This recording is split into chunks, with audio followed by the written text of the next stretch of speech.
Halo teman-teman, selamat datang di channel Panda Pop. Kali ini Mimin akan menceritakan suatu film yang berjudul Law Abiding Citizen. Film ini menceritakan tentang kisah keburukan serta bobroknya sistem hukum yang terjadi saat ini, di mana terdapat seorang pria mengenaskan yang melihat sendiri pembunuhan serta pemerkosaan yang terjadi pada anak dan istrinya. Bukannya mendapat keadilan, pria tersebut justru dikhianati oleh sistem hukum itu sendiri. Maka yang terlintas di benak pria tersebut, demi keadilan yang seharusnya didapat, balas dendamlah satu-satunya jalan terbaik.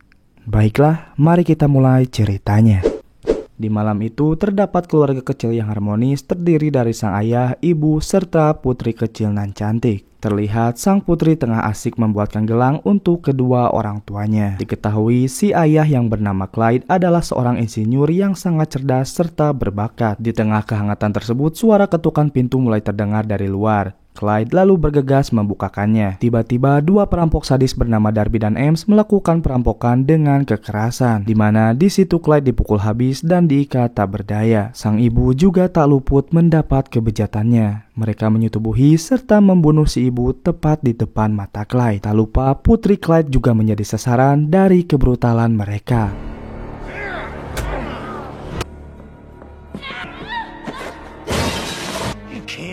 Fight fate.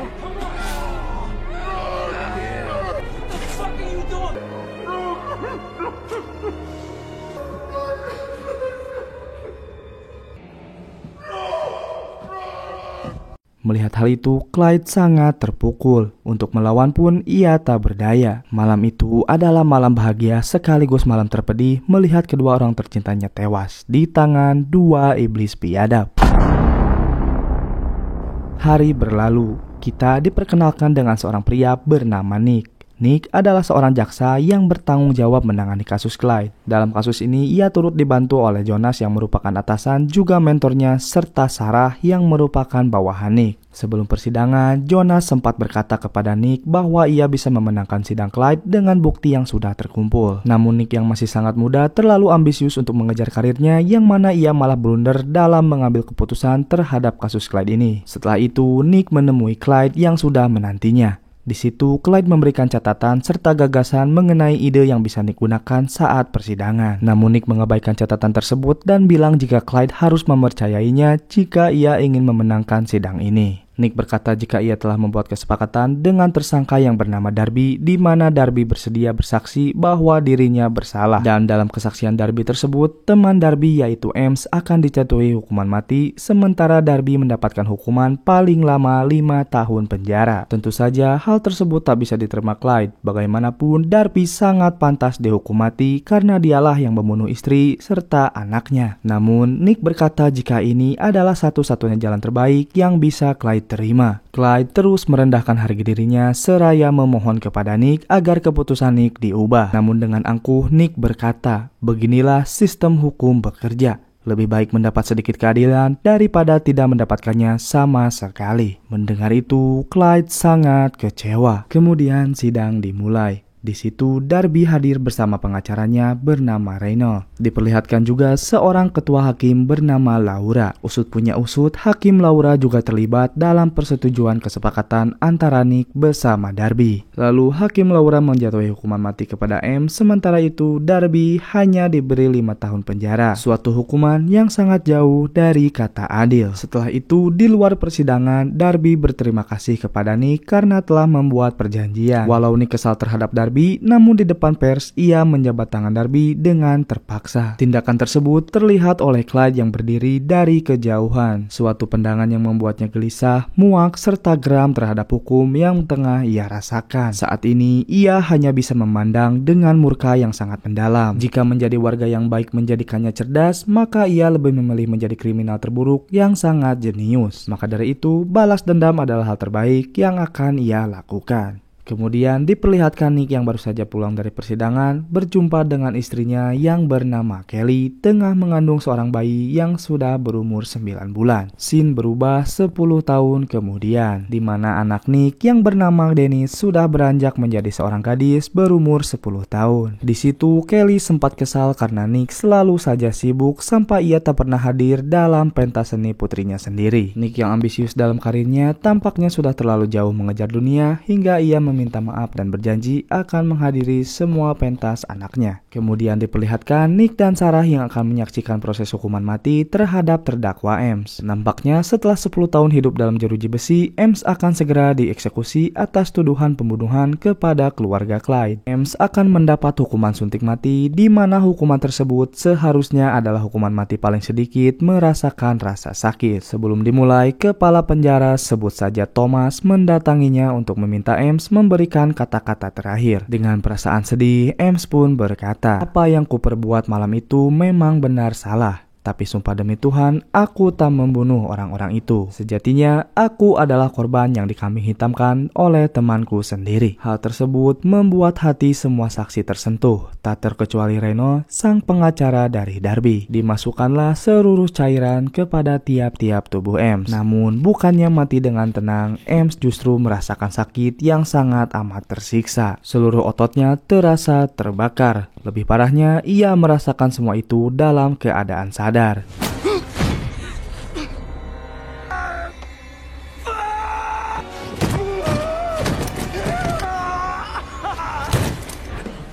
a breath. What the hell is going on?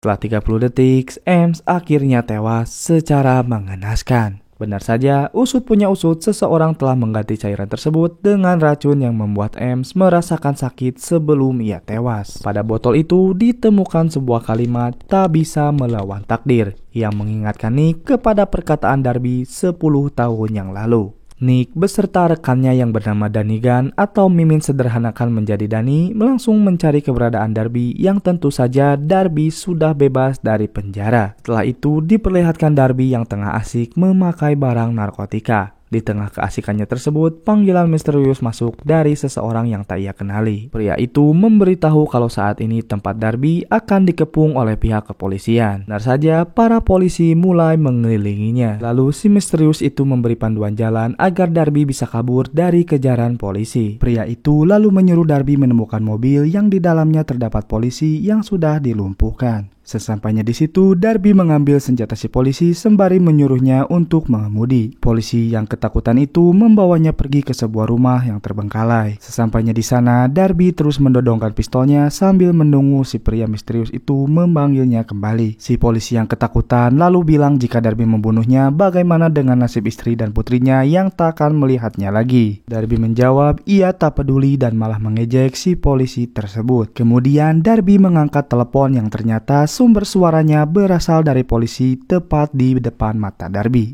Yap, pria misterius tersebut adalah Clyde. Clyde lalu berkata, "Aku tidak akan bertemu istri dan putriku lagi karena kau telah merenggut nyawa mereka." Darby yang terkejut segera menarik pelatuk, namun yang keluar bukanlah peluru, melainkan sebuah racun yang telah Clyde rekayasa sedemikian rupa, yang mana hal tersebut membuat Darby lumpuh namun membiarkan seluruh fungsi sarafnya tetap utuh. Dengan kata lain, Darby masih bisa merasakan segalanya. Clyde lalu mengancam Darby kalau ia akan mengalami banyak hal gila yang menyakitkan dari apa yang sudah ia lakukan pada keluarganya.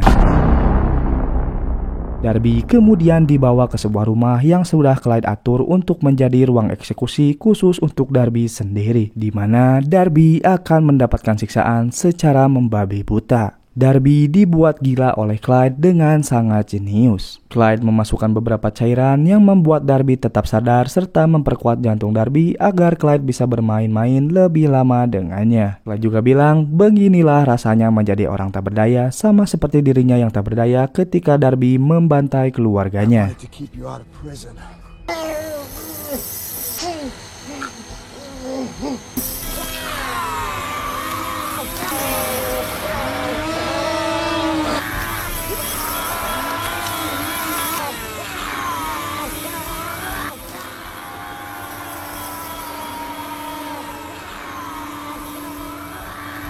Darby akhirnya tewas secara mengenaskan, di mana bagian tubuh Darby sudah termutilasi menjadi 25 bagian. Tak lupa kelamin serta kelopak mata diiris lepas sampai-sampai membuat Dani dan tim forensik menyatakan ini semua adalah pembunuhan paling biadab yang pernah ia lihat selama karirnya. Di sisi lain, mendengar hal tersebut, Nick merasa bahwa kasus pembunuhan Darby bukan tanpa alasan, namun ini semua adalah kecerdasan. Nick menganggap dalang dibalik kematian Darby Darby bukan orang sembarangan, melainkan sesosok kriminal yang sangat jenius.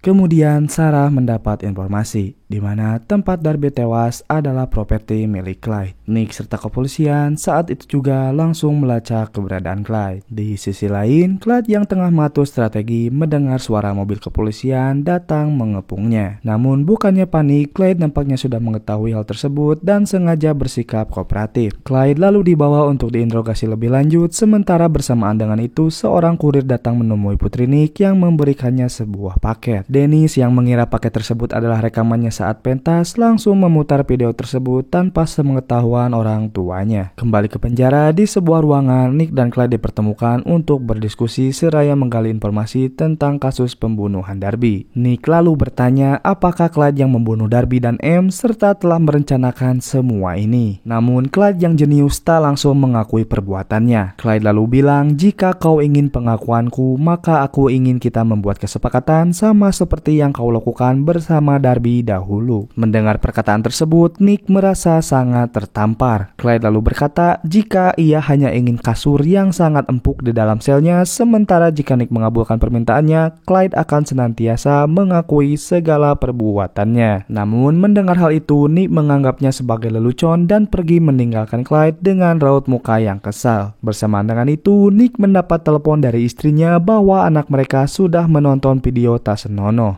di mana paket yang mereka terima tadi bukanlah rekaman anaknya, melainkan rekaman detik-detik penyiksaan Darby, yang mana hal tersebut membuat anak dan istri Nick menjadi trauma berat. Mengetahui hal itu, emosi Nick meluap-luap. Jonas dan Thomas lalu menyarankan Nick agar menyepakati keinginan Clyde yang mana hanya sebatas kasur empuk saja. Toh, dengan mengabulkannya, maka mereka lebih diuntungkan jika dibandingkan sebatas pengakuan Clyde. Perlu diketahui, dikarenakan tidak adanya bukti kuat bahwa Clyde adalah dalang dibalik semua ini, maka pengakuannya lah satu-satunya jalan yang bisa menjadikannya tersangka. Entah apa yang ada di pikiran Clyde sampai ia hanya menginginkan sebuah kasur empuk. Yang pasti, Nick, Thomas, dan Jonas terpaksa membelikannya. Setelah itu, akhirnya Clyde mendapatkan apa yang ia inginkan. Clyde lalu dipasangkan satu sel bersama pria sebut saja Ben. Di keesokan harinya, sesuai kesepakatan, sidang pun dimulai, di mana Clyde harus bersaksi sesuai apa yang telah ia lakukan kepada para korbannya di depan Ketua Hakim Laura. Namun, bukannya mengakui perbuatannya, Clyde justru membantah tuduhan itu karena tidak ditemukannya bukti bahwa dirinya bersalah. Clyde juga berkata bahwa dia adalah law-abiding citizen, yang berarti warga negara yang taat pada hukum. Mendengar hal itu, Nick sangat kesal karena Clyde telah mendustai kesepakatan mereka. Sementara Hakim Laura cenderung setuju pada pendapat Clyde serta memberinya jaminan untuk dibebaskan dari tuduhan apapun. Mendengar hal tersebut, Clyde langsung tepuk tangan yang membuat seluruh hadirin sontak kebingungan. Clyde lalu menjelaskan bahwa seperti inilah kebobrokan sistem hukum, di mana Hakim Laura seenaknya saja memberi jaminan kebebasan kepada para terdakwa, sementara sudah jelas-jelas bahwa mereka bersalah sama seperti yang mereka lakukan kepada Darby, mana sudah jelas-jelas terkumpul bukti, namun Darby malah dibebaskan tanpa melihat keadilan bagi keluarga korbannya, yaitu Clyde sendiri. Maka dari itu, Clyde mengolok-olok ketua hakim serta jajarannya dengan menyebut bahwa keadilan tak akan ditemukan jika masih dinaungi orang-orang tolil seperti kalian. Bukannya berpikir dua kali, Hakim Laura malah mengetuk palu berkali-kali agar Clyde segera dimasukkan ke penjara. Sebuah keputusan bodoh yang membuat Clyde murka serta leluasa untuk membantai seluruh jajaran hukum. Kemudian terlihat Clyde dan Nick di sebuah ruangan interogasi. Di situ Clyde benar-benar mengakui bahwa dirinya lah yang telah membunuh Darby serta mengganti cairan bius Ames dengan racun mematikan. Kini Nick merasa bahwa tugasnya sudah selesai karena Clyde telah mengakui perbuatannya yang mana perkataannya sudah Nick rekam. Namun tidak bagi Clyde. Dia mempunyai satu pengakuan lagi agar Nick tetap berada dalam lingkaran permainan Clyde, di mana kini pertaruhannya adalah nyawa Reynolds, yang mana Reynolds adalah pengacara si Darby. Di sisi lain, Sarah dan tim pencarian mendapatkan informasi bahwa Reynolds sudah hilang 3 hari yang lalu. Mendengar hal tersebut, Nick terpaksa harus menyetujuinya lagi, di mana permintaan Clyde sekarang adalah makanan mewah serta iPod untuk mengiringi musik sembari Clyde makan. Clyde menegaskan bahwa makanan itu harus datang tepat pada pukul 1 siang. Singkat cerita, dibawakanlah makanan mewah serta iPod untuk Clyde. Thomas sempat menyuruh bawahannya untuk untuk mengecek makanan tersebut, berjaga-jaga jika sesuatu terjadi, namun Nick melarangnya dan harus segera memberikannya karena waktu yang hampir mepet. Tetapi Thomas tetap kekeh kalau di sini dialah yang berkuasa dan tak mau diperintah, apalagi oleh Clyde yang hanya seorang kriminal. Mendengar hal itu, Nick hanya bisa istighfar. Kemudian Nick menagih janji Clyde untuk memberikannya lokasi di mana Reno berada. Clyde lalu bilang bahwa lokasi itu berjarak 15 menit dari penjara, sementara ia menyuruh Nick untuk cepat pergi karena nampaknya makanan yang diterima Clyde sudah lebih dari waktu yang ia minta. Nick dan Danny kemudian bergegas pergi ke lokasi yang dimaksud. Sesampainya di sana, terlihat Reno yang sudah tak bernyawa terkubur hidup-hidup. Mengetahui hal itu, Nick sangat kecewa kepada Thomas karena telah menganggap enteng semua perkataan Clyde. Di waktu bersamaan, tanpa sebab dan alasan, Clyde juga membunuh Ben, teman satu selnya yang membuatnya dipindahkan ke ruang pengasingan.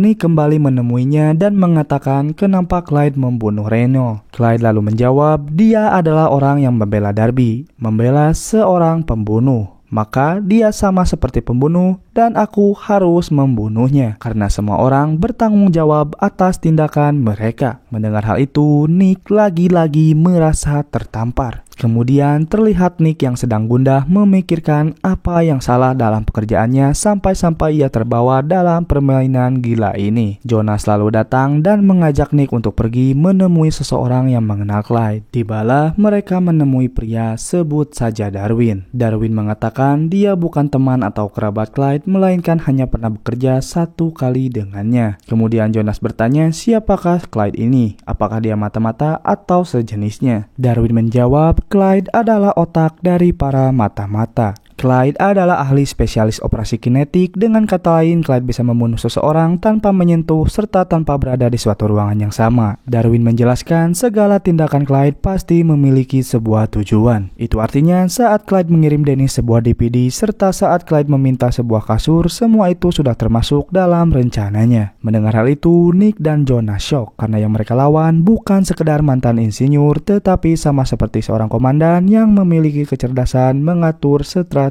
perang. Yap, Clyde menyatakan perang terhadap para penegak hukum demi secercah keadilan. Sebelum lanjut, boleh dong Mimin minta waktu teman-teman sebentar untuk subscribe channel ini agar Mimin tetap semangat membuat video lainnya. Tentu saja, satu dukungan teman-teman adalah 1000 dukungan bagi Mimin. Kembali ke cerita, setelah itu Nick dan Jonas mendatangi Ketua Hakim Laura untuk memintanya menandatangani sebuah surat agar membatasi serta mencegah apapun yang Clyde lakukan. Namun, hal yang tak diduga terjadi. Okay. I'm game. Wait. Hello? Ketua hakim tersebut tewas setelah menjawab telepon. Nick dan Jonas terdiam tak berdaya. Kemudian di dalam penjara, kini Nick kembali menemui Clyde. Singkat cerita, Clyde kembali menawarkan Nick sebuah kesepakatan. Clyde meminta agar besok dia dibebaskan beserta segala tuduhannya pada pukul 6 pagi. Jika tidak, Clyde akan membunuh semuanya. Nick hanya terdiam tanpa keluar satu patah kata pun dari mulutnya. Setelah itu, Clyde dibawa ke ruang isolasi. Di sisi lain, Nick dan Sarah mencoba mencari kaki tangan Clyde yang mereka curigai bahwa Clyde tidak sendirian melakukan pembunuhan ini. Namun semalaman itu mereka tak mendapatkan informasi apapun. Nick lalu menyuruh semua penegak hukum untuk menginap di kantor polisi, berjaga-jaga jika mereka masuk dalam daftar pembunuhan Clyde. Menit demi menit berlalu. Kini waktu menunjukkan pukul 6 pagi. Melihat hal itu, sontak Nick bersama rekan-rekannya merasa lega karena mereka pikir mereka berhasil melewati teror dari Clyde. Nick lalu menyuruh semuanya untuk pulang beristirahat. Namun ketika semuanya berada di parkiran, hal tak terduga kembali terjadi. I don't know how this one's gonna turn out, Nick. Night, Jonas.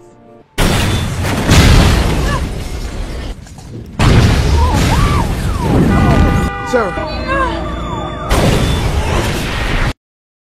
Diketahui 6 pejabat petinggi hukum tewas akibat ledakan tersebut, termasuk Sarah, bawahan kepercayaan Nick sendiri.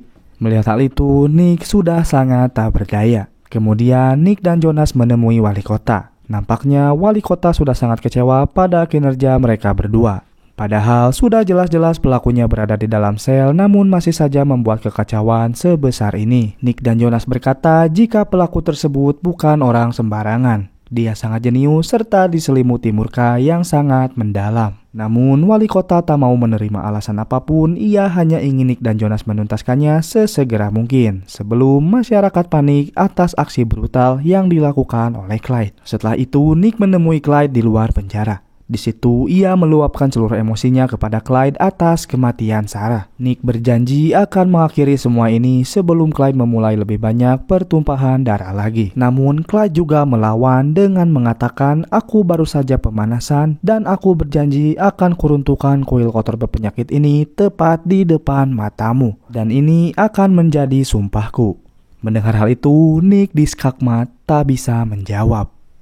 Kemudian diperlihatkan Nick dan Jonas sedang berada di pemakaman Sarah. Di situ Jonas berkata kepada Nick, "Ini semua salahku. Andai dulu aku melarangmu membuat kesepakatan dengan Darby, mungkin saat ini Sarah masih hidup." Nick menjawab, "Tidak wahai Jonas sahabatku, ini semua tentu salahku. Aku yang dulu terobsesi dengan kemenangan, kini malah menjadi malapetaka. Dulu aku bermimpi untuk menjadi jaksa yang mengubah tatanan sistem menjadi lebih baik. Namun sistem itu sendiri yang malah merubahku menjadi manusia tamak akan kemenangan. Maka dari itu, sekali lagi aku akan memperbaiki semua kesalahanku." Mereka berdua lalu pergi dengan mobil terpisah di mana Jonas berada di depan sedangkan Nick menaiki mobil di belakang. Tak jauh mereka berjalan, tiba-tiba semua mobil mendadak mati. Bersamaan dengan itu, terlihat sebuah miniatur mobil dengan peralatan militer tengah memindai mereka. Benar saja, hal tak terduga lagi-lagi terjadi.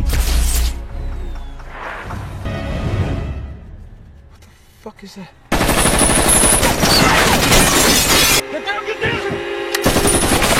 Jonas! Jonas!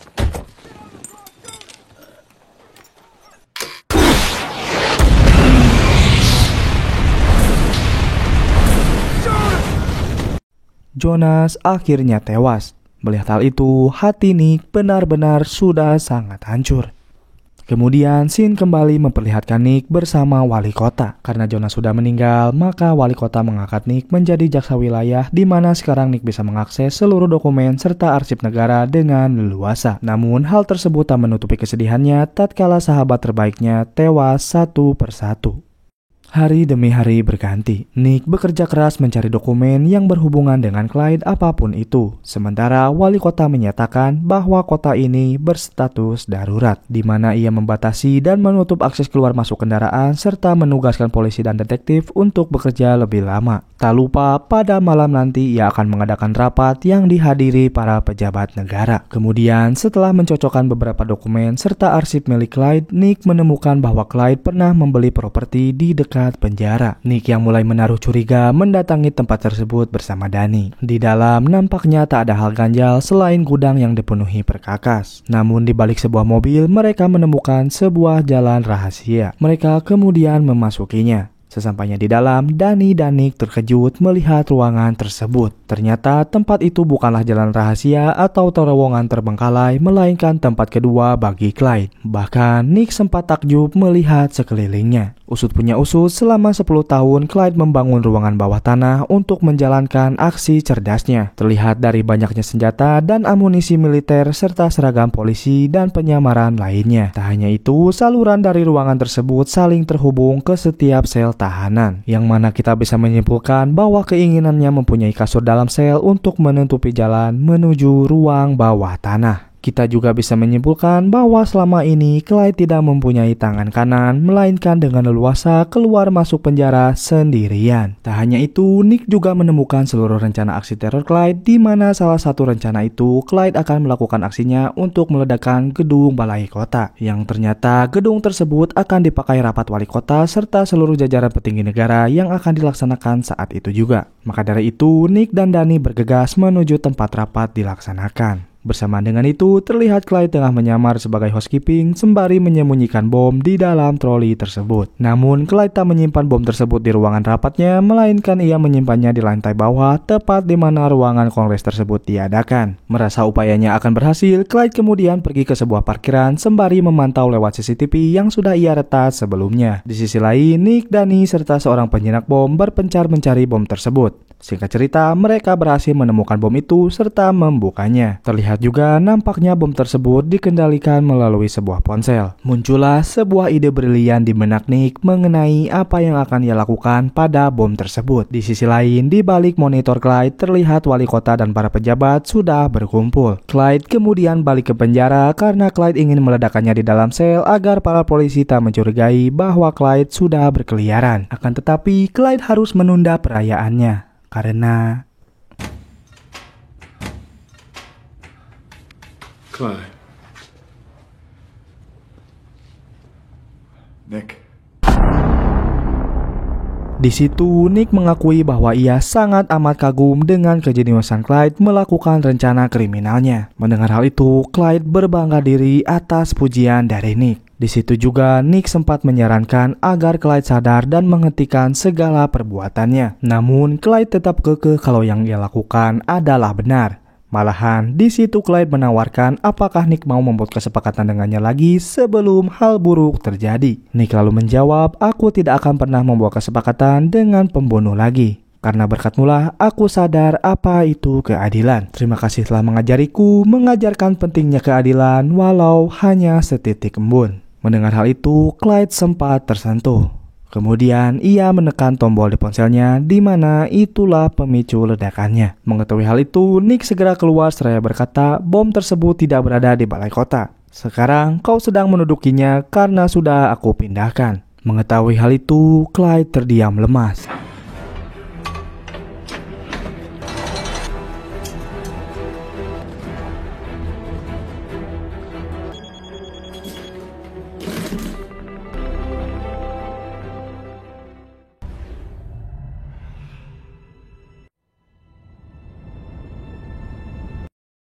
Tak ada lagi jalan keluar sementara kobaran api mulai menyelimutinya. Semua perbuatannya tidak membuatnya puas ataupun menyesal. Ia hanya ingin keadilan walau dengan cara yang salah.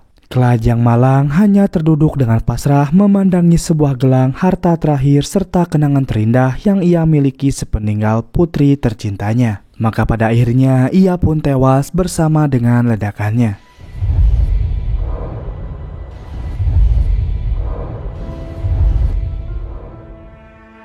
Setelah itu diperlihatkan Nick tengah menghadiri acara putrinya. Dan dari kasus Clyde tersebut, nampaknya Nick telah belajar membagi waktu bersama keluarga dibanding mengejar ambisinya. Nick kini mengerti bahwa semua tindakan Clyde adalah ungkapan dari ketidakadilan itu sendiri. Maka dari itu, Nick senantiasa untuk berubah menjadi lebih baik lagi. Dengan adanya Clyde, dengan dibuatnya film ini, kita bisa mengetahui bahwa hukum tak selalu setara. Jika dalam film ini hukum cenderung memilih yang buruk ketimbang yang baik, maka tak jauh beda dengan kehidupan nyata seperti pisau yang tumpul ke atas tajam ke bawah, di mana hukum seperti buta pada koruptor dan para penerima suap, sementara rakyat kalangan bawah seperti terus-menerus dipelototi bahkan ditindas. Padahal keadilan ialah memberikan hak kepada yang berhak menerimanya, bukan malah mengambilnya serta tanpa ada unsur paksaan dan tidak mengunggulkan satu dengan yang lainnya. Namun kembali lagi, manusia hanyalah makhluk lemah yang hanya membuat, menerapkan, serta menggunakan hukum. Sejatinya, keadilan adalah milik Tuhan yang Maha Kuasa.